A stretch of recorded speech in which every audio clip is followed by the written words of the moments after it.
Well, good morning. Welcome to the Georgia Archives. Thank you for joining us this morning. This is the third installation of some programming that is sponsored by a grant that we received from the National Endowment for the Humanities. And the grant is focused on the topic of Georgia's response to desegregation.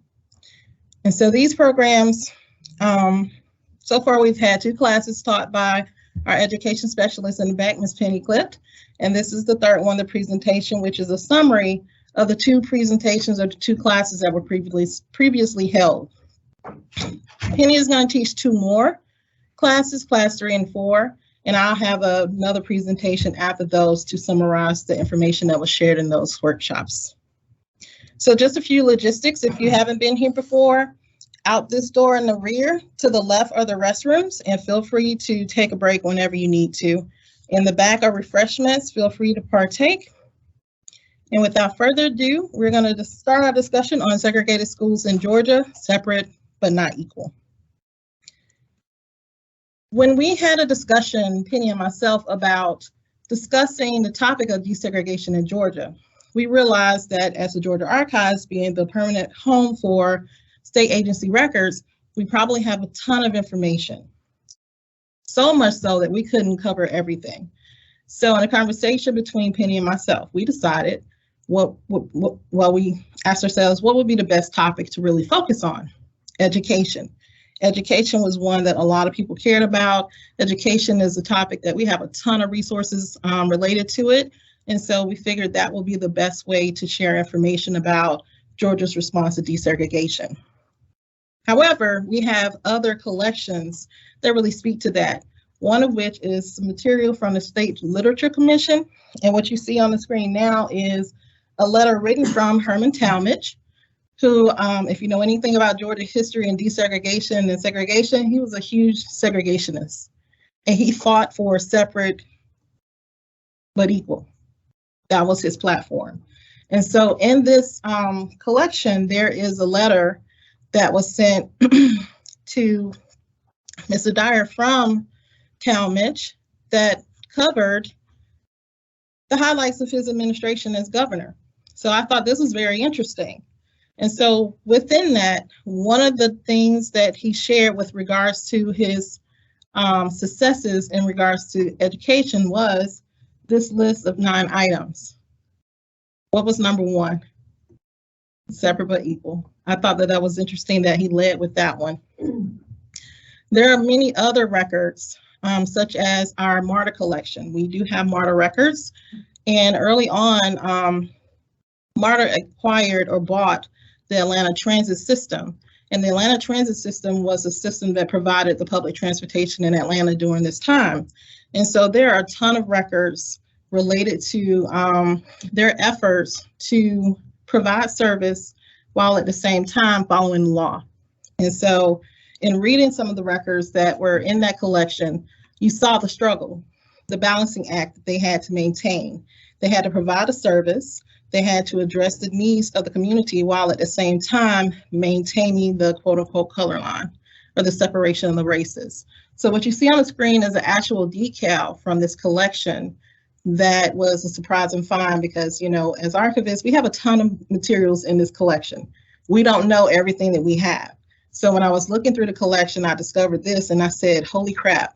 And my colleague who was a few feet away, he came running because he felt like, oh, there must be a good find, which it is. So you'll probably see this in our second exhibit when it goes up in a few weeks.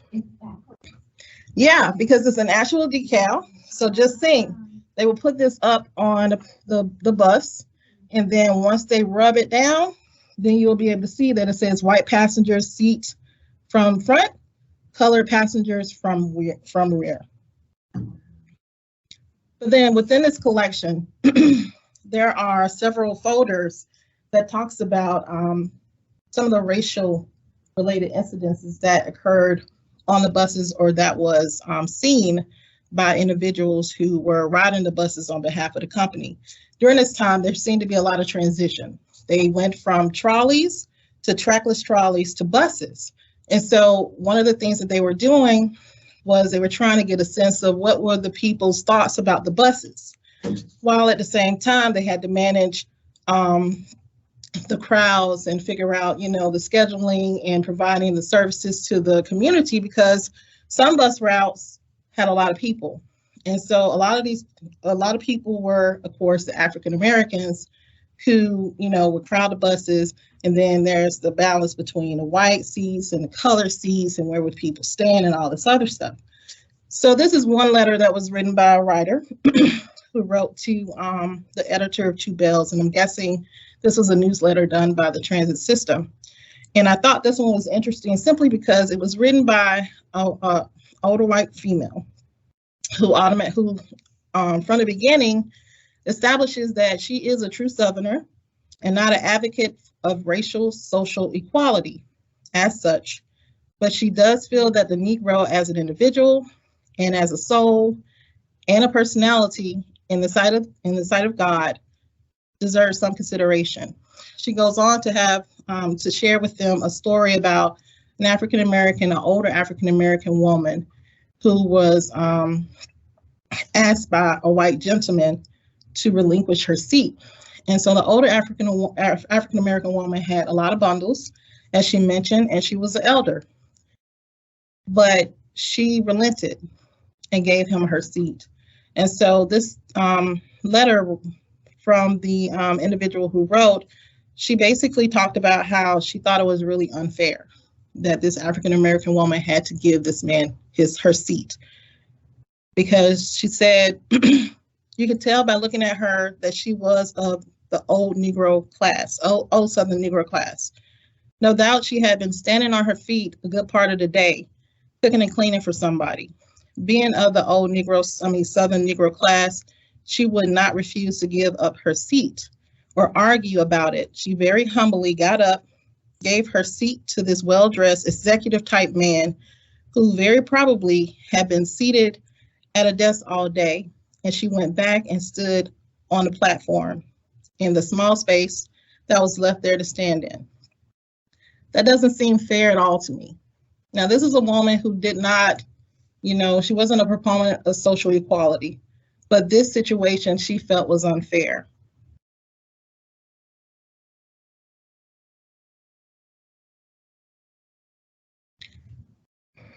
So she provided a suggestion that my ideal is that the car should be divided. Let the white passengers sit from the front to a certain distance back, and the colored passengers from there on to the back. And after the white passenger seats are all filled, let them stand up, just as the Negroes do when the white passengers fill up all the seats all the way to the rear. I think this would not only be a fair arrangement, but would also, in a small way, tend to cut down the resentment of the colored race for the white race. And I'm sure it would be cut down on the racial troubles, as I have already seen several arguments between whites and blacks on the streetcars.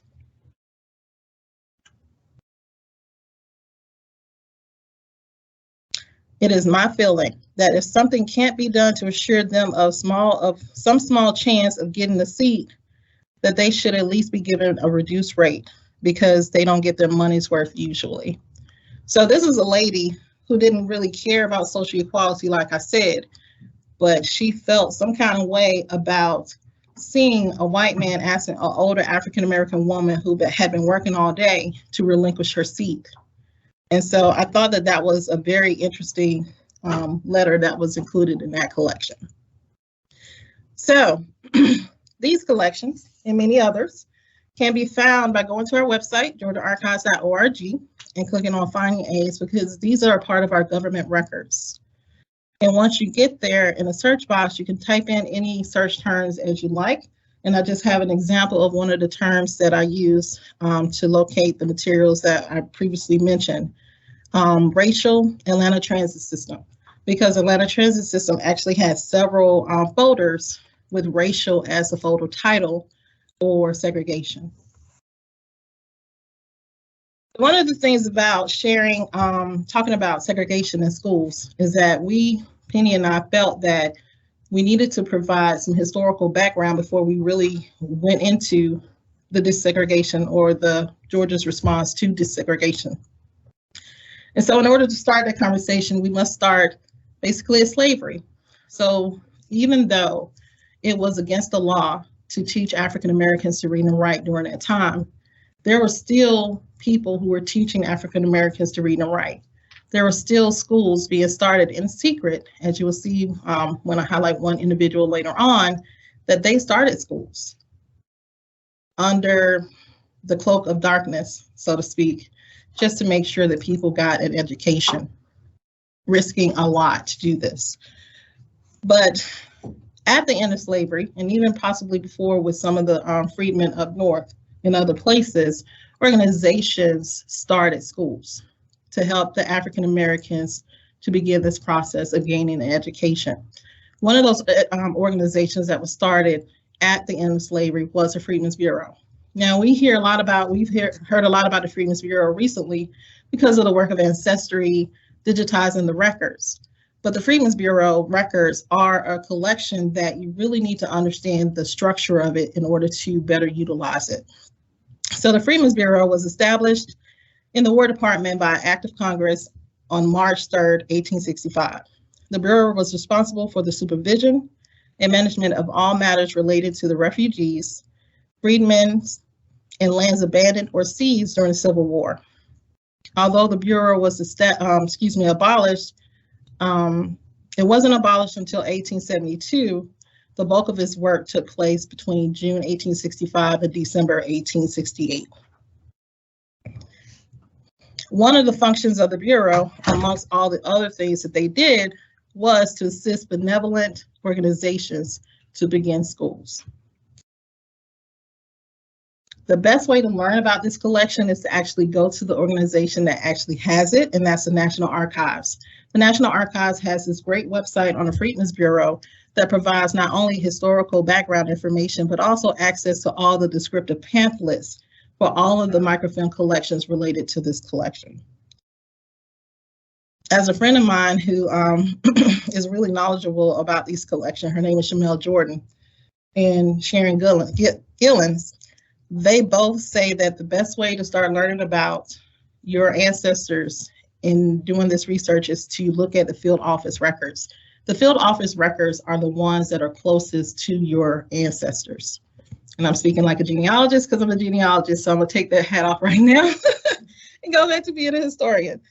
And so one of the great things about this website is it provides a descriptive pamphlets for all of the Freedmen Bureau's collection. And the one that we have, the one for our purposes today is M799, which is the pamphlet for the Superintendent of Education Records for Georgia. This on the screen now is the cover of that pamphlet, and the second page is to the right. And at the beginning of the pamphlet, it provides a general description of the collection, letting you know how big it is, 28 rolls of microfilm. It also includes information about what's included. So there are 14 volumes of letters sent, registers, and accounting records, and unbound letters and reports included in this collection.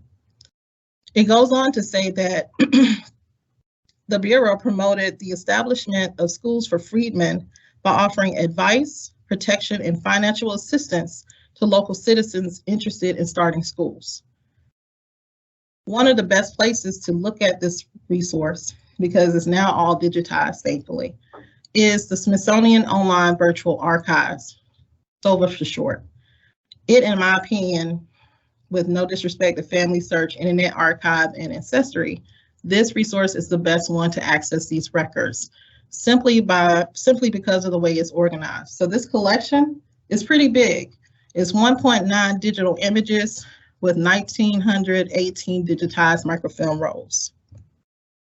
The arrangement of it is similar to the descriptive pamphlets that are provided. And as you can see down at the bottom, let's see if I can, my mouse won't show up. But at the bottom, you see all of the superintendent reports of education for all the states. So there's one for Alabama, there's one for DC, there's one for North Carolina. So if you have research in those areas and you're curious about early educational opportunities for African Americans, this will be a great resource for you. So we're looking, of course, at Georgia. And once I click on Georgia and I click on contents, it's going to bring up this screen that shows exactly how it's laid out in a descriptive pamphlet, the listing of the records. And so some of the records that might be of interest are school reports from the agents, as well as school reports from teachers, like this one. This one is a report from John H. Jackson, who writes, Greensboro, Georgia, October 22nd, 1865. Reports of the first colored school established in Greensboro, Greene County, Georgia. I, John H. Jackson, by request of the Provost Marshal and the colored citizens of this town, open a school for the special benefit of our race, July 15th, continuing unto the present day, and hoping that it may continue, and I think that word is with it, but it's kind of hard to make out, with better progress than ever. And so this is just a description of an early school. So if you're researching in a particular location like Greensboro, this right here is proof that a school was established early on, as well as some of the individuals who helped establish it. But then there are other records like Ancestry. This is pulled from Ancestry, and it is a ledger of compensation provided to the agents who worked on behalf of the Bureau in the different locations. One particular agent was William J. White. William J. White was a free person of color, and he was one of the individuals who started some of the secret schools. He also became an agent of the Freedmen's Bureau, and he was charged with the task of organizing schools in the state of Georgia for African Americans. He was also a Baptist minister. He was tapped to be the assistant assessor for Internal Revenue. He was also a newspaper editor and owner, the Georgia Baptist, and he was also a trustee of some of the HBCUs in Atlanta. So he was a busy guy, and he was a huge proponent of education for African Americans. About 1870, the state of Georgia established a public school system in the state. And this is information pulled from another resource that we have available here at the archives, High and Online. And with the establishment of the school system, one thing that they made sure to mention was that it shall be the duty of the trustees in their respective districts to make all necessary arrangements for the instruction of the white and colored youth of the district in separate schools. They shall provide the same facilities for each, both as regards schoolhouses and fixtures, and the attainments and abilities of teachers, length of term, time, etc. But the children of the white and colored races shall not be taught together in any sub-district of the state. So it sounds like from the establishment of the school system in the state, they were supposed to be separate but equal, based off of the Georgia law. On a more national level, I'm pretty sure you guys have heard of these two Supreme Court cases, Plaguey versus Ferguson and Brown versus the Brown versus Board of Education. So for the purposes of this class, we're going to end roughly about 1950, because our next series of classes is really going to deal with the aftermath of the passing of the Supreme Court decision of Brown versus the Board of Education. But we're going to begin our discussion with regards to these cases with Plaguey versus Ferguson. So roughly in about 1892, the Citizens Committee asked a gentleman named Homer Plessy, who was a fair-skinned African American. And by his description, he was 7/8 white and 1/8 African American. They asked him to violate the Louisiana Separate Car Act. And so he boarded a rail car and he sat in a white section. And when the ticket person came to collect his ticket, he told them that he was 7/8 white and 1/8 Black. He was asked to move to the African American car.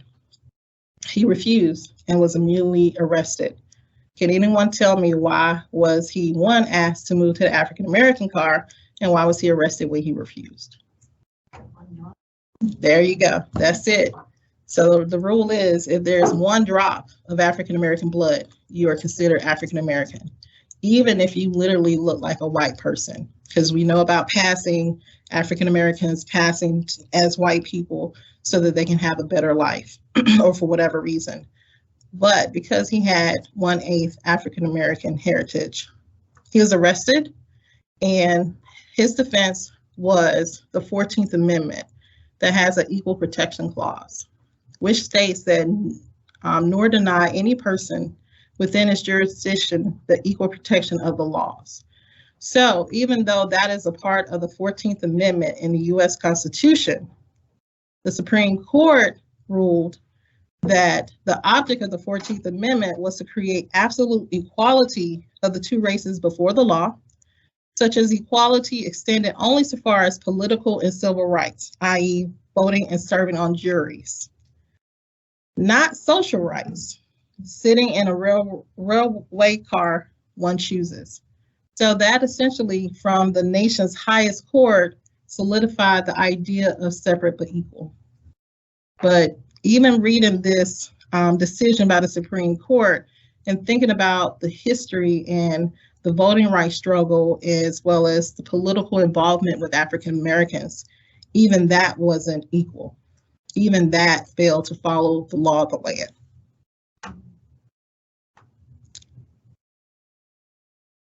So that was the beginning of the Jim Crow laws, separate but equal.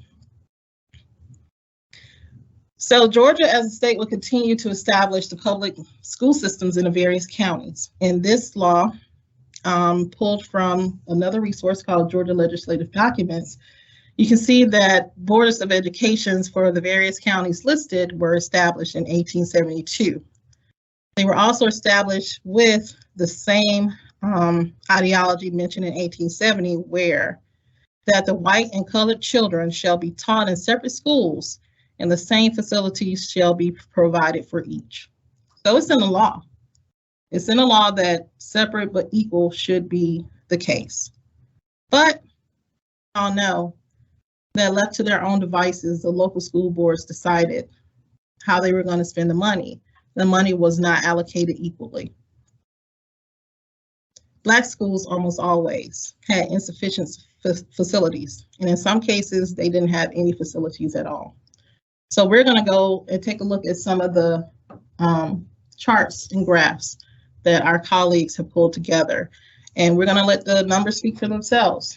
So in this graph, you see in 1910, the African Americans are the blue, the green is the white. Does this look separate but equal? It's kind of big disparities, right? I mean, even between, and I hate to say this because I'm a female, even between a white female and a white male, that's pretty big. That's pretty big.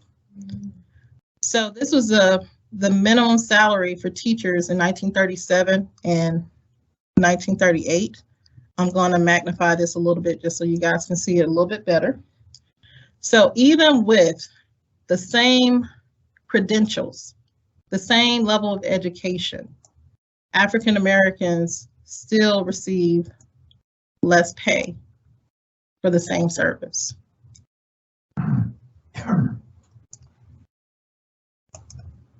So moving away from teachers, these are the actual building plants, as they call them, or building materials used to build the schools.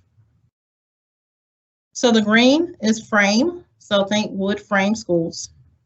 The red is brick, and the blue is cement or stone.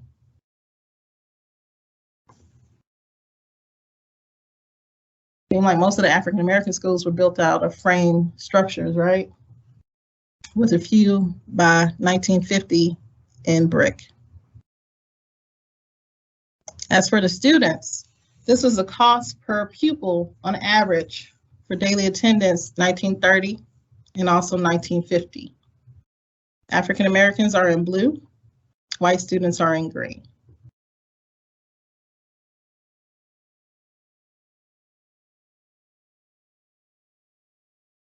Pupil investment, 1946.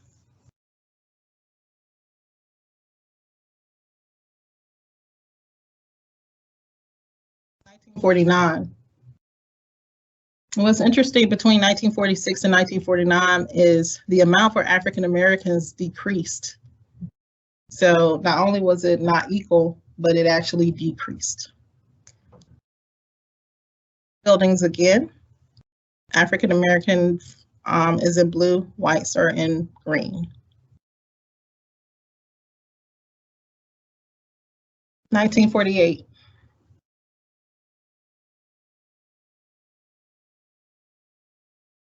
I think this one for me is one that kind of impacted me the most, because it's when you think about services, you think, okay, drinking water, that's a necessity. That's something that is needed for everyone.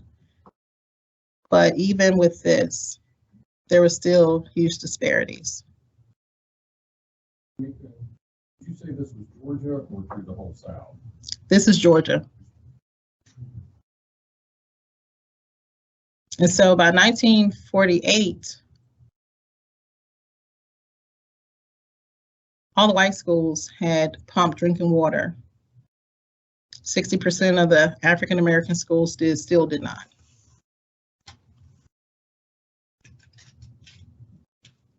Toilet distribution.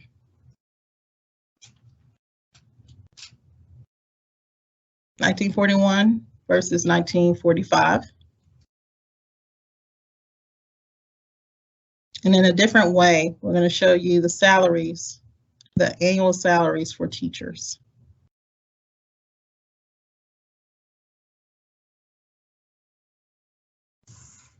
So this was the investment across multiple years into the pupils. So as you can see, for the white schools, it was an increase. For African American schools, there was a decrease, then there was a slight increase. And at the bottom, you can see some of the figures that were used. So for the Black schools, those were the amounts for the white schools.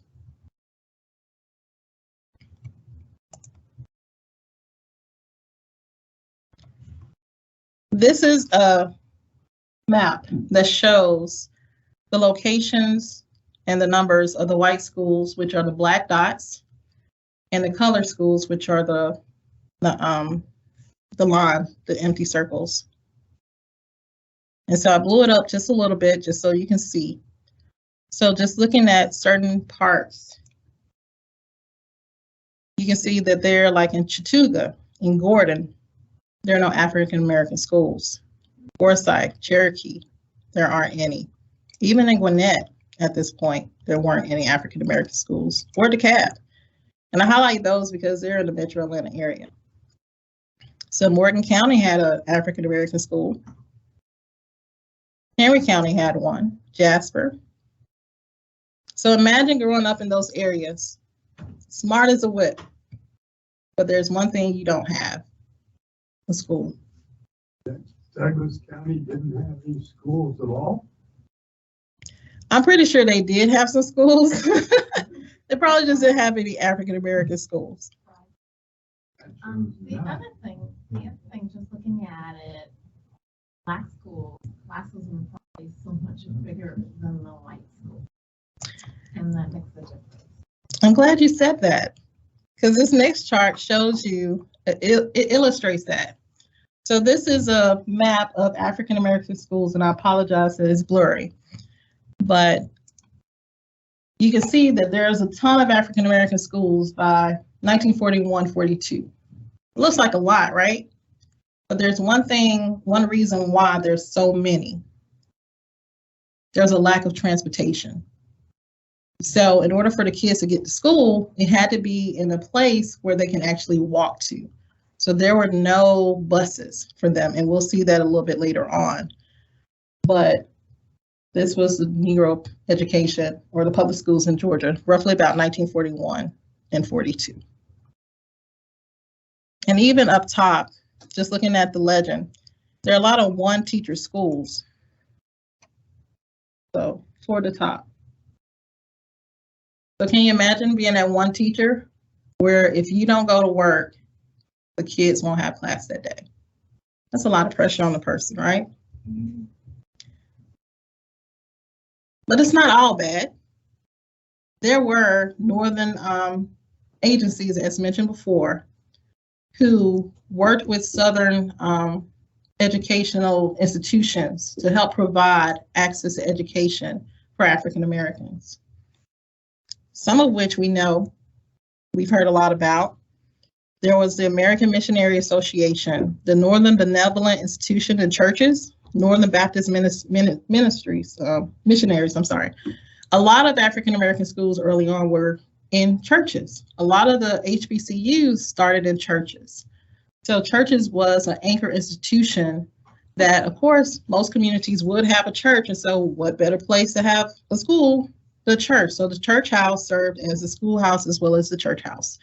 But there are others who were philanthropists who actually provided funds like $1 Million Starter Funds, like Slater Fund, the Jeans Fund, more commonly known as the Jeans Supervisors. You had the General Education Board, Peabody Education Fund. The Peabody had a college that actually taught the teachers. And then you also had the Rosenwald Fund, think Rosenwald Schools. So these organizations, even though they each had a different part to play, they worked together to create these educational opportunities, from building the buildings down to teaching the teachers. They created an avenue through which African Americans would be able to benefit from educational opportunities. And so my colleague Penny in her presentation showed this video, and I thought it was a powerful one that I wanted to show with, I wanted to play for you guys.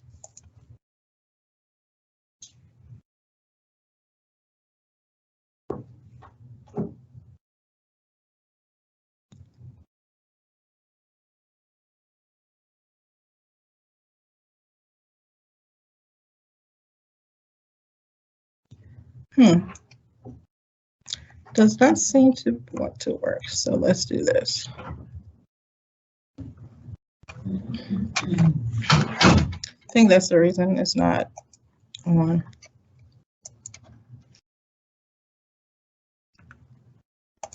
Try now.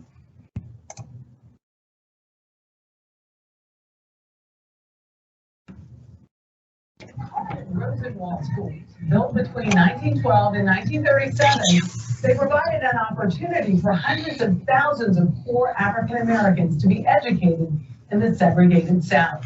In fact, their construction has been called one of the most effective philanthropic endeavors of the 20th century. But the story of the schools and their benefactor remain largely unknown today. We traveled to Georgia last week to learn about the past and the impact of these institutions and what they're still having on us today. From above, it seems ordinary, a simple white house an hour northwest of Atlanta. But when the Noble Hill School was constructed nearly 100 years ago, it was revolutionary. This was my school before Rosenwald weren't allowed to be taught. Marion Coleman and 4 generations of her family were educated here, one of thousands of schoolhouses built over 3 decades that transformed African American education in the rural South. We weren't really free to do or to think that we could accomplish more. But when we were able to get the school, and this has made the foundation so that we could really believe in ourselves, and the teachers helped us to know that we were able to move forward now. They became known as Rosenwald schools, named after wealthy industrialist Julius Rosenwald, the president of retail giant Sears. This is an important Southern story. This is an important American story. This story transforms America. Photographer Andrew Filer is telling that story in black and white. A story that grew out of a friendship between Rosenwald, the son of Jewish immigrants, and noted educator Booker T. Washington, founding president of the Tuskegee Institute. Tuskegee, the institute which he founded. Together, they sought to reverse years of inequality in education because of slavery and segregation. This story are the pillars of my life. The relationship between Julius Rosenwald and Booker T. Washington is the foundation of the Black-Jewish alliance that becomes a pillar of the civil rights movement. In 1912, they launched a pilot program, building 6 schools in Alabama, requiring local communities to donate the land and raise matching funds. What were they trying to defeat? Who started off as being segregated. They were trying to get through that part. What does that do to a child? Well, to me, that was disheartening and made them feel like they didn't matter. Within 25 years, 4,978 schools were built across 15 states. Buildings of basic design, 2 rooms with a removable partition, large windows to let in light, and a plain exterior to avoid unwanted attention. These little schools had such a profound impact. Can you put it into words? There are economists in the Federal Reserve Bank that have done 5 schools. And what their analysis shows is that prior to World War I, there was a large and persistent black-white educational gap in the South. That gap closes precipitously between World War I and World War II. And the single greatest driver of that achievement, and it is an achievement, is Rosenwald schools. I think our educational system today, Yes. I wonder what could be learned from a deeper dive into the Rosenwald history. We often think that problems in America, public policy problems in America, are so intractable, particularly those related to race. At the center of this story was Julius Rosenwald and Booker T. Washington reaching across divides of race, religion, and region, partnering with Black communities and white school boards to fundamentally change America. Only about 500 schools remain, relics of a time before legal segregation ended in 1954. Some have been repurposed or rebuilt, but many are in disrepair, forgotten by the communities they serve. Filer spent 3.5 years documenting them. His photographs are on display at the National Center for Civil and Human Rights in Atlanta, an effort to help preserve their legacy. Why don't we know this? Julius Rosenwald was a very modest man. He did not name these schools Rosenwald schools. They become known as Rosenwald schools.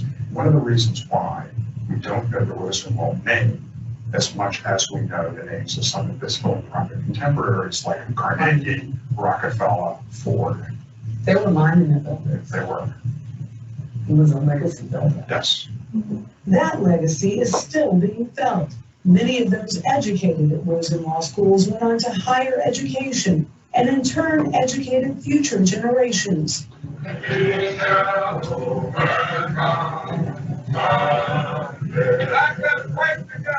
And prominent leaders of the civil rights movement like Medgar Evers, Maya Angelou, and Congressman John Lewis came through these institutions. Today, Noble Hill is a museum run by Marion's niece, Valerie. Generations removed from the school, but steeped in its history. It's not just African American history to us, it's also American history. This is not just a job for me, this is legacy. It is such an amazing place to go and to see how a community has so embraced or re-embraced this school. I knew nothing about these schools. Makes me want to visit Noble Hill. I know, but there is a book that Filer put together, A Better Life for Their Children, the foreword written by John Lewis. And in it he says, their partnership demonstrates that concerted action can make America better and the world better. Education is the cornerstone of democracy. Come across the aisle, come across colors, come across religion, come together and educate. Yes. Beautiful piece. Thank you. Thank you. Chris Weigel, shout out to him as well. So what are your thoughts on the video? There's one comment that she made that I wanted to ask you guys about. So one of the things that Rosenwald schools did, we have building plans for the schools in our collection. And I didn't include that slide, but she made a comment about how the schools were built to not bring attention to them. Why would that be a concern? Go ahead. Right. So there was always that threat. There was always that threat that somebody might get upset about something. And next thing you know, schoolhouse is what? Bombed, burned to the ground. Something happens to it. Yes, sir. I'm sure you've been keeping up with the media, but in Clayton County, we just reinvested $1 million and also got the old Rosenwald School listed into the local registry We're Nice. looking to get it into the national registry, and we're going to create a rendition of a classroom, area for a museum, and also a community center, just so we can keep people coming through there. Please let us know, because I definitely want to come through. I'm pretty sure Penny would love to go along. So I'm the deputy superintendent for the school system. Dr. Chapman is our historian, and Mrs. Nichols is the president of the Fountain Association, and Representative Bruno also is very interested and has been instrumental in us pushing this initiative forward. And the people who were attached to that are just overwhelmingly excited about what we're doing. y'all gonna have me up here crying in a minute, because I said I want to go cry today. But that is awesome. Oh my gosh, thank you so much for doing that, because these schools, I mean, I'm a Grady baby, so I'm a Georgia native. I grew up in Atlanta public schools. Didn't know a thing about Rosenwald schools, didn't know a thing about, even I went to Luther Judson Price High School, middle school. Didn't even know who he was. The only person I knew was Paul Lawrence Dunbar. And so for you guys to be pushing this and to make the community aware of this historic building that's in your community is beyond awesome. Thank you for that. We applaud your efforts. Yes, ma'am.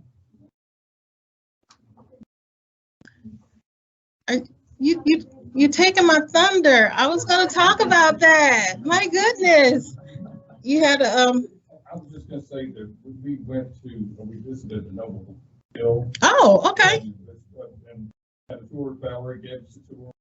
Her enthusiasm for sharing the story was infectious. Wow. It was a wonderful experience and well worth the time and effort to go by there.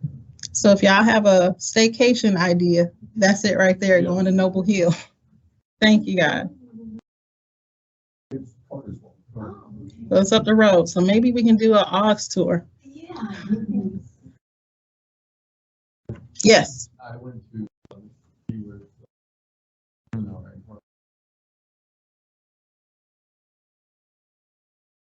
Awesome.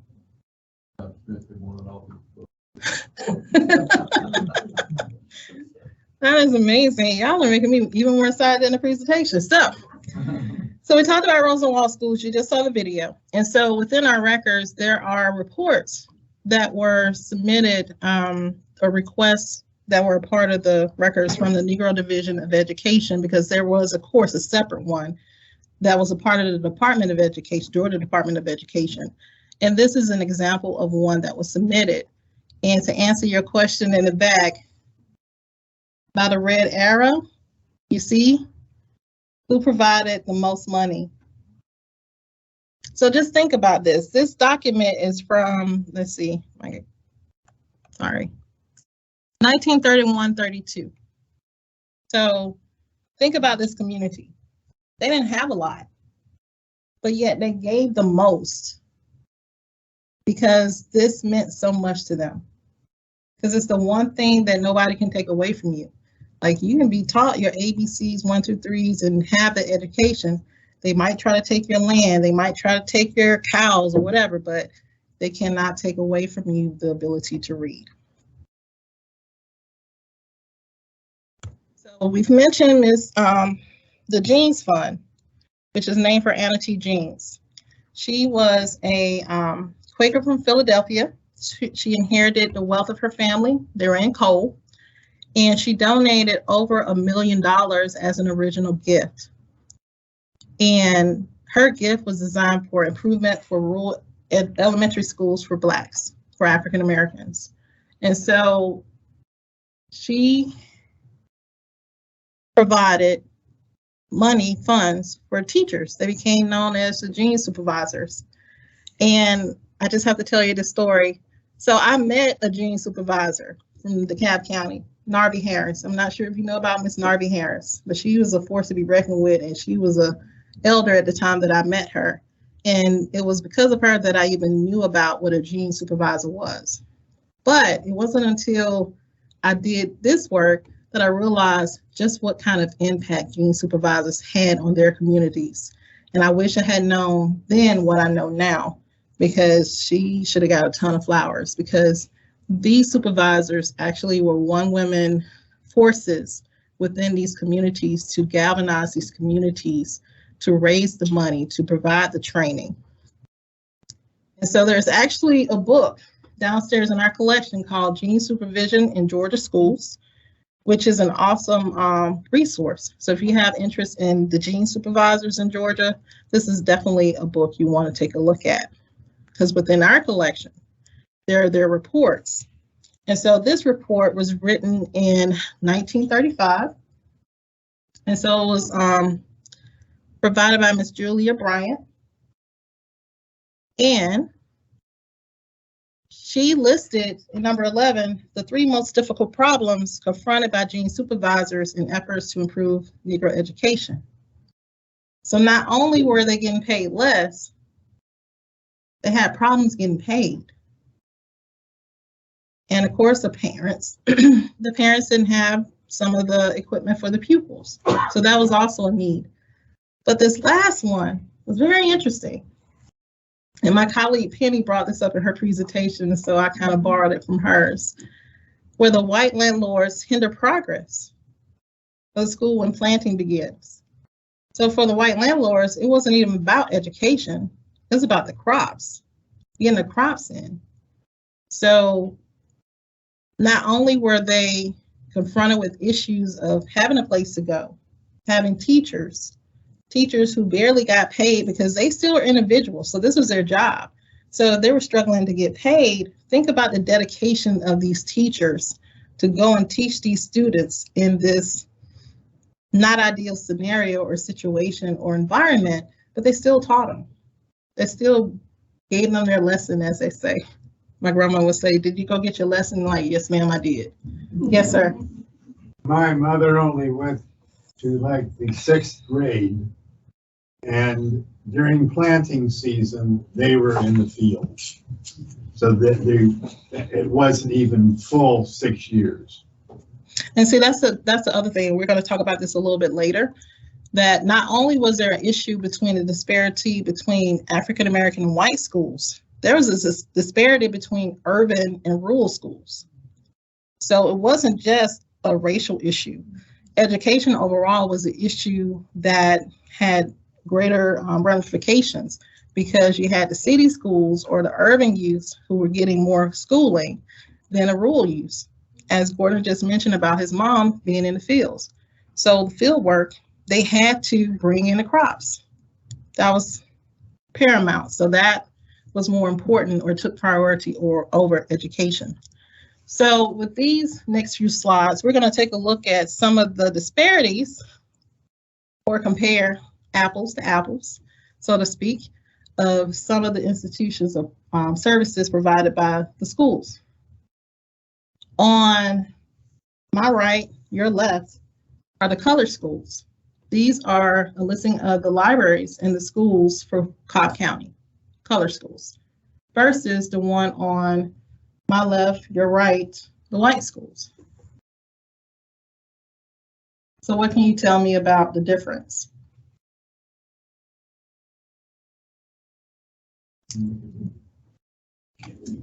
Many more resources. So this is the color schools. So each line represents a school. And over here on the far left, far left. I struggle with my left and right, y'all, so forgive me. You'll see that there are 2 schools with libraries, and that first number is the number of volumes. But I had, what, 24 books? All right, so we're going to pull this over.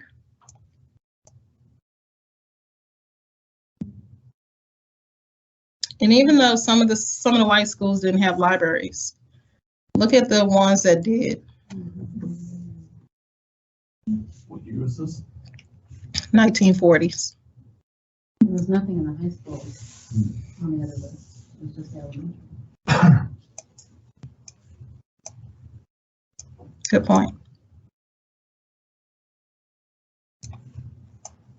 Probably didn't have a high school. And also, it wasn't high school, was it? No, they're high school and elementary. And that's what Pamela said, there weren't So any there for are the high no school. High school libraries for Black. It probably goes into school. Y'all keep taking my thunder, my goodness.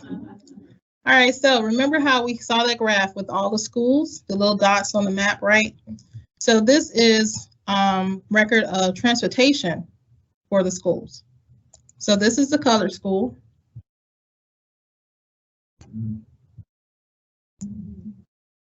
These are the white schools.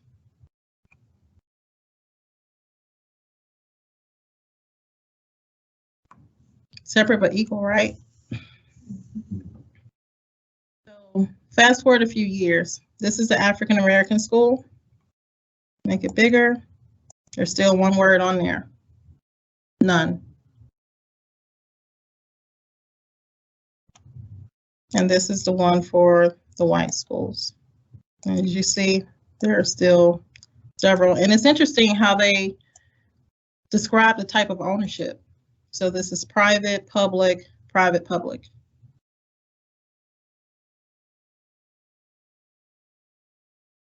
So by this time, you know, there's this big discussion, rumblings of integration, I'm sure. So Herman Talmadge, we saw mention of him earlier. He came up with this idea and they pushed it forward. The Minimum Foundation Program, which essentially became the School Equalization Program, where they wanted to provide a way for, well, they wanted to actually do what they were supposed to do in the beginning, provide equal educational opportunities for African Americans as they do whites. So it's supposed to make the schools equal. So the facilities were supposed to be equal, teachers equal. The Minimum Foundation Project or program actually standardized a common length or standardized the school term. So even for, you know, urban versus rural, African American versus white, schools terms were in fluctuation. So this Minimum Foundation Program, amongst other things, provided that the school term had to be the same. And so even though the law passed in 1949, it wasn't enacted until 1951 when they were able to get a 3% sales tax passed at the behest of Herman Talmadge, who basically encouraged the voters to vote for it so that they didn't have to integrate the schools. They wanted to keep the schools separate. And so this would provide them an opportunity to fund the schools that are needed, not only the African American schools, but the white schools. But even with that, of course, we love our newspapers, right? And so downstairs we have access to the archive of the Atlanta Constitution. And I thought this was an interesting article that my colleague also shared that we've come across during our research. And there was this quote in the article by Ralph McGill that basically summed it up very nicely, I thought. And it says, said editor Ralph McGill in the Atlanta Constitution, we should have known that we could not solemnly pass laws and then cynically and cruelly ignore them and get away with it forever. Certainly, there were vast discriminations, and there still are. So he summed it up very nicely. He was like, we put it in the law, but we as lawmakers and the people who were charged with the task of executing these things, we ignored them. And basically, they broke the law, doing what they decided they wanted, doing what they wanted to do. So this is the law for the Minimum Foundation Program. And what they did was, with the money, they actually built 1,200 schools. 700 schools for whites, 500 schools for blacks. Even with the building of the schools, they still had an opportunity to do half and half, but yet they still did more whites than they did African Americans. And this minutes from the Committee of Health Education, which is interesting. And so that's the thing about records. That's the thing about doing original record research. Some things show up in some of the strangest places. Like you wouldn't think that they would discuss education in minutes for the Committee of Health Education, but they did. And so Robert L. Cousins, I have been trying my best to find a picture of him and actually found it at the last minute. R.L. Cousins was one of the directors of the Negro Education Division from 1937 to 1958. And so he stated in this committee report that as of, let me see, what was the date of this? 1953, there are 3,205 school centers for Negroes in the state. And by 1955, there will be approximately 511 or less. All will have modern buildings with central heating, good lighting, flush toilets, lunchrooms, clinic rooms, and clinic rooms. He stated that there will be committees working to determine the personal needs in order to adequately staff these schools. So they went from 3,200 schools down to 511. So remember these maps? To kind of show you a visual. This next slide is a picture of the equalizations plan. So even with the equalizations plan, there were still at least some counties that didn't have a school at all. So just imagine going to school, being able to go to school, one, go through elementary, but you get to elementary and there's no school for you. You can't go any further simply because of the color of your skin. That kind of sucks. That really kind of sucks. So going back to the Supreme Court. So our discussions in our next series of classes will focus on Georgia's response to the board and their reactions to the Supreme Court's ruling about the Brown versus the Board of Education. And so I know that for me, going through these records, it was tough. So one of the things I wanted to do was just highlight some of the individuals who, despite all of those challenges, still made a way. Individuals like Helen A. Whiting, who was a prominent African American educator who worked tirelessly and wrote. They not only worked in the schools, but they also wrote. They helped to teach the teachers. They provided this information to them as resources. And so she was a college professor, but she had concerns about the elementary schools in the state. And she worked tirelessly on a variety of things. And she wrote this piece that included information about the conditions related to certain topics, the needs, and the responsibility for the school. So she not only presented what the issue was, but she also presented solutions. So this provided the communities and the other, the people who read this with some things that they can actually do to help resolve these issues.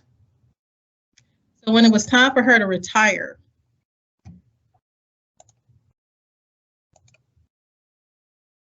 her previous boss wrote a letter, L.M. Lester wrote a letter on her behalf asking for them to give her her retirement. So I'm a genealogist. I love genealogy. So when I read this, I was like, this is like a historical look at her life. And if she was my relative, I would love to read this about her. But it gives the background on who she was. She was a gene supervisor in Warren County. She also went to teach at Atlanta University and became a state supervisor for gene teachers from 1935 to 1942. She was not a member, she was not a member of teacher retirement system, but she was a member of the employee retirement system. So even after working for so long, there's still even a question about whether or not this woman deserved retirement. Can you just imagine that? You've worked for X number of years and you thinking, oh, I'm gonna get retirement, only to find out that you don't, or you may not. That's a hard pill to swallow. But then you had teachers like Miss Sarah Neal, and I love this about her. She was a one-woman. They had these schools called One Teacher Experiment Schools. I think I said that correctly. And this one was Chapel Hill, One Teacher Experimental School. And this is in Chapel Hill in Douglas County. So they did have schools for African Americans in Douglas County. May have just had one teacher. But the interesting thing about this is some curriculum that Miss Neal created. And the topic was Chapel Hill School needed a well. Talk about practical life education, right? So she actually created this instructional piece that talked about the kids learning about wells because they actually needed one. And so I love the way she started talking about the well and how one Thursday morning, bright and early, 2 men came to our school. They came to dig us a well. It was a beautiful, cold, sunshiny day. Later on, another man came with a rope and bucket. Soon after dinner, 2 more men came. These men worked very hard digging and shoveling lumps of clay and slate rock from the well. After striking the slate rock, it was much harder to dig. All of us went out to see how a well is dug. Would you like to know what we saw and found out? Mr. Reed drove a stick in the ground. Taking the stick as the center, he marked off 18 inches from this point to the ground. Another 18 inches were marked in the opposite direction. Then he drew a circle through the marks which he had made. Now, I'm from the city. I'm a city girl. I don't know nothing about no wells. But just from that, I just learned how they dug a well. And so these teachers got creative in their education. And they taught the kids things that would actually help them in life. Not only teach them certain things, but also be useful down the line. And one other piece that I found interesting in her collection was this handwritten lesson about cotton. And the interesting piece here was objectives or teachers why she decided to do this. To aid children to appreciate the outstanding product of their community. Now we know the very interesting history African Americans have with cotton, but cotton was a way of life in certain communities and they still grew it. And so if you're in this rural community and cotton is still king, why not use cotton? Because it's something that applies to the children. It's something that they can relate to. So they taught them things that would be useful not only in school, but also in real life. Yes, ma'am. I just making a comment, the fact that her handwriting is perfect. We don't teach cursive writing, so if children now would go to research, they may or may not be able to even read that. That's very interesting. I'm so glad you said that. As an archivist, I appreciate you saying that because that is so true. Because we, as you saw with the Freedmen's Bureau records, with the census, with historical texts, like even the report that was partially printed but partially written in cursive, the children who are growing up today, they're being cut off from their history because if they can't read cursive, they can't read it. And I know people are like, oh, just digitize it. Even if you digitize it, guess what? Somebody has to transcribe it. So if y'all want to share a note with, if you want to have a secret language as adults, put it in cursive. They may or may not be able to read it. Yes, Ms. Doris.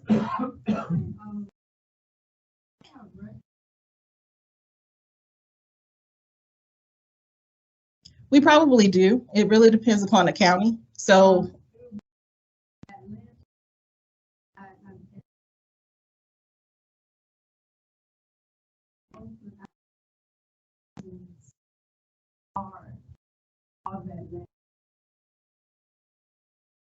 I attend you remember when you said one teacher. I attended a one-room schoolhouse and we were divided. The interesting thing about the school, it was built on top of a red hill. So when it rained, You couldn't get up. Wow. It was too slippery, you know, it was just a little rain, you could, but if it rained hard, we couldn't attend class. So for that, looking at the time frame, if we don't have anything specific to that particular school, there may be information about it in the superintendent reports. So the information that you saw about the transportation in the libraries, that was included in what's called the superintendent reports. And so they would actually have those records, and they are separate. So there's a white section in the front, the color section is in the back. And so it has a list of schools. Yes, ma'am. It's just funny how people talk about, oh, project-based learning is so new. I'm like, no.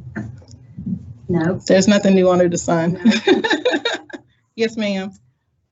When I did the research for Fountain High, I came down here and I had to go through all these albums of books, big ledgers. Yes, ma'am. And I want to know if there's somewhere on computer somewhere where you can go in and see that.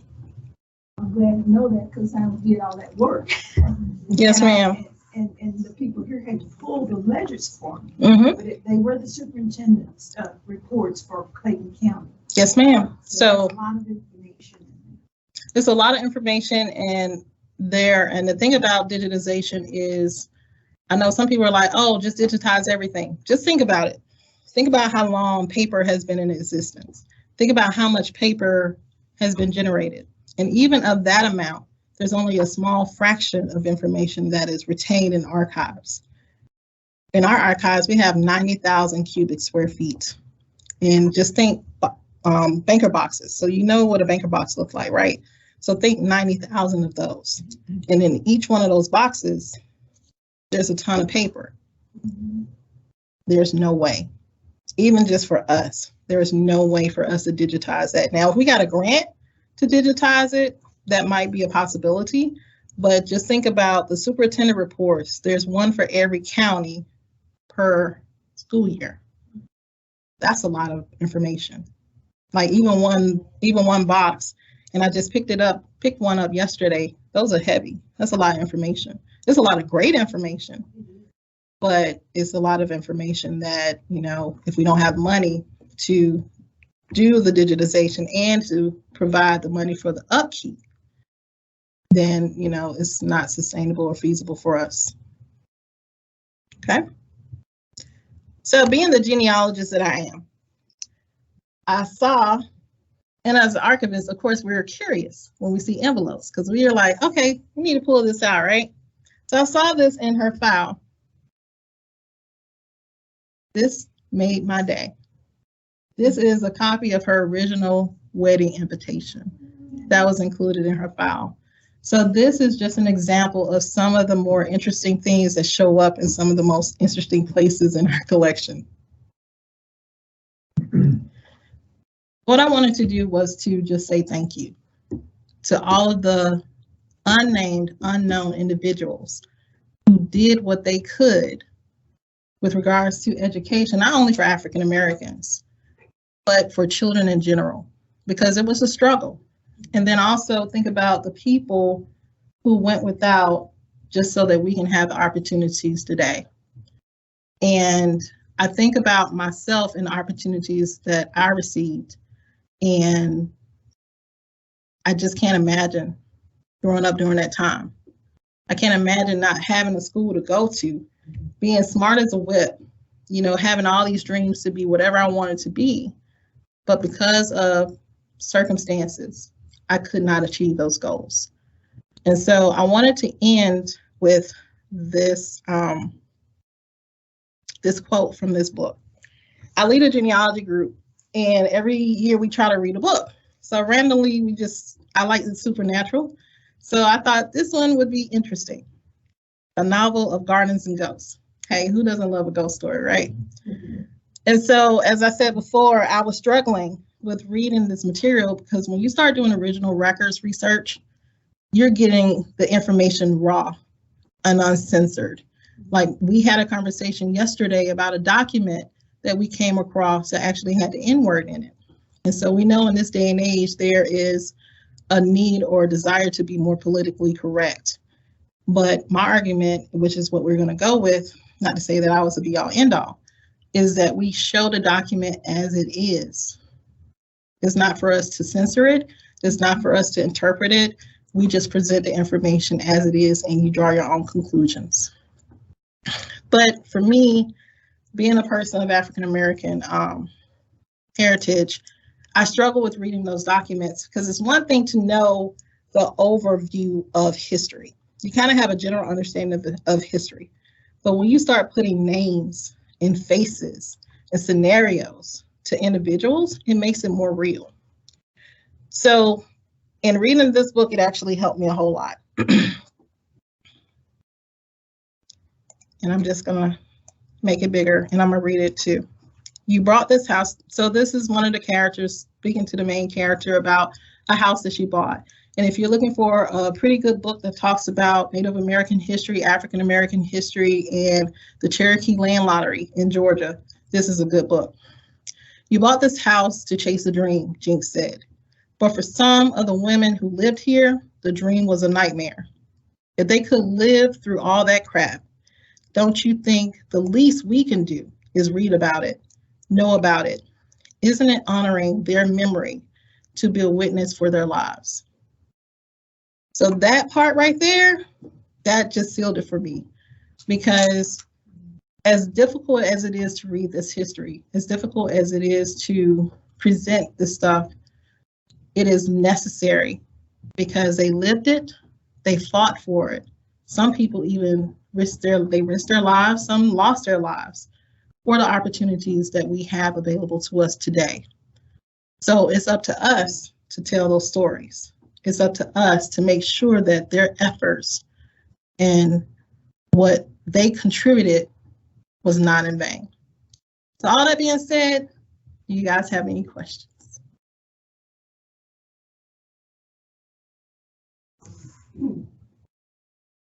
This is service being offered to schools in the 19th. That's a very specific question. Because we were teachers would take us on the bus to Magnolia Street Health Center for our teeth, get our teeth checked. We would go over in the morning and finish college, and then come back. And I've never heard anything said about it. You know, it's possible that we may not have, there may be something in the superintendent reports. There may be something in the reports, like the Gene supervisors, they created reports. They may have mentioned some of those activities, but you may want to look at the school system, because I know Atlanta Public Schools at one point had an archives. I know they have an archives. Whether or not it's accessible to the public, that's something that you'll have to investigate. But if it's Atlanta, you definitely want to look at the APS archives to see whether or not they have information about that. Because I know they used to have one, and the access to it was slightly restricted, but just investigate that to see if they have some information about those dental services. Because I remember when I was in school, they would come in and check us for certain things, like they would check our backs, like they would have us bend over and do all those things. So I remember that some health-related stuff did happen in the schools. But, you know, as a kid, it's like, okay, why are you messing with me? Leave me alone. But yeah. But I mean, you know, you got captive audience. You don't have to have the parents to come take the kids. The kids are already there. So it actually makes sense to have it as a one-stop shop. So what I want to do is I want to say thank you to the team here at the Georgia Archives, because just like with education, it takes a village. Raising a child, it took a village for us to do what we did. And Penny Cliff, she is awesome. If you don't know Penny, she is a bedrock for us. She does so much. And Penny, you're awesome. Just want to let you know that I don't know where you get your energy. You make me tired just watching you, but thank you so much for all that you do and all that you have done as the leader of the NEH grant team. I appreciate that. We also have 2 administrative assistants who have done this research. They sit tirelessly going through boxes, scanning items, pulling out items, making us aware of items. And so that is Dia Bu and Katie Nelson. So we're really appreciative of them. Also, our reference team, Henry Miller, Kate, Kirsten Tobin, they have pulled a ton of records for us to actually see. And the rest of the team, Allison Hudgens, who is instrumental in our exhibit. So before you leave, make sure to go downstairs and see the exhibit that is the companion to this presentation or our series of presentations. She did a wonderful job, as she always does. And with the exhibit, our conservation team also assists with the putting it together. And so, as well as the reference archivist, James Irby, who actually prints out the documents. We can't do much of what we do without individuals like my colleague, Corey in the back, who actually takes care of us as well as the building. So we thank you for all that you do, as well as Kayla Barrett, who is our deputy director, and Chris Davison, who is our director, who without their leadership, we wouldn't have these opportunities as well. And so also lastly, but not least, National Endowment for Humanities for their support with the grant. And also Ms. Linda Pinkering, who came in and, for lack of a better phrase, hooked the sister up. So that spread that's in the back is courtesy of her. So if you enjoyed any of the snacks, just make sure you stop at the front desk and let her know your thoughts on it, because she did that out of the kindness of her heart. So all that being said, yes, ma'am. Do you guys have any questions?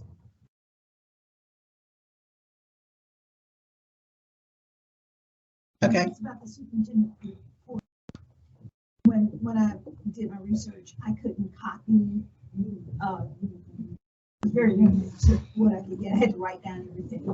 And so, is there a way to get copies of the information? Mm-hmm. You can actually take pictures without Flash. You can also get copies made. Pictures, but when you take pictures, you know, the pages are like. Mm-hmm. Yeah, we can actually make the copies ourselves. Oh, okay. So when you come back in, we can work through that process. But yeah, you can make copies of it. And definitely let us know if there's anything that we can do to help you guys with the project that you have with Clayton County. Because I'm pretty sure that if we have the resources, we can, do what we can to make them available to you guys. Yes, ma'am. No, it's just an announcement. On Wednesday, we're going to be naming a portion of 54 after the Arnold Thompson Professional Club. And those were the original educators in Clayton County before integration. Wow. Okay, awesome. I'm gonna have to give you, we're gonna have to give you our email so that we can see if we can attend. That would be awesome. And we'd have to invite you out and whomever you suggest in terms of the people you mentioned when we do our ribbon cutting for the Rosenwald School. Absolutely. Penny is our go-to. That's the first person you talk to, and she can just follow it through the channels. So yeah, Penny, get in touch with Penny. We'll appreciate that. All right, so I think we're ready for the raffle. Does everyone have a ticket? Everybody get a ticket?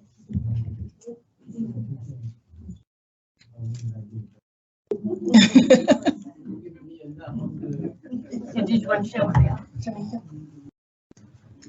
So, thanks to Penny's generosity, we have this book called You Need a Schoolhouse. Booker T. Washington, Julius Rosenwald, and the Building of Schools for the Segregated South. So I thought that this was very apropos of our session today. So this is up for the raffle. And also a copy of Vanishing Georgia, which are photographs that were collected by the Georgia Archives in the 70s. And you can actually see these photographs also on our virtual wall online.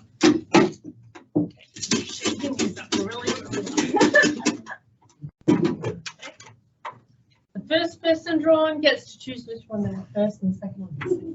Tamika, did you want to call these out? I want you to do it. Oh, good. All right. So don't get mad at me if you don't get that. Okay, ready? 958308. Awesome. Which would you like? The Rosenwald? Rosenwald, yes. Congratulations. There you go. Thank you. Okay, did you want to do this one? Okay. All right. The next winner is 958293. 293. Why don't you draw Gandina one last time? So. Nice. 2 times in a row. That's awesome. Lewis, you didn't get it. I didn't want to give it. Okay. 958-362. 362. Huh. Congratulations. All right. This young lady right here that I met, I'm a professor at Atlanta Public Schools, and she shared with me, I hope she don't mind me mentioning this, he was the first African-American superintendent of the Atlanta Public School System. And Representative Bernard was saying that I spent a lot of time in his office. He implied that I was a favorite student. And I almost lost out on an opportunity with my win. All right, so that's it. So you guys have any additional questions? If not, thank you so much again for coming out. We truly appreciate it. Please make sure that we have your email address. Please make sure we have your email address because we want to send you the evaluation because we really want to get feedback from you about this presentation.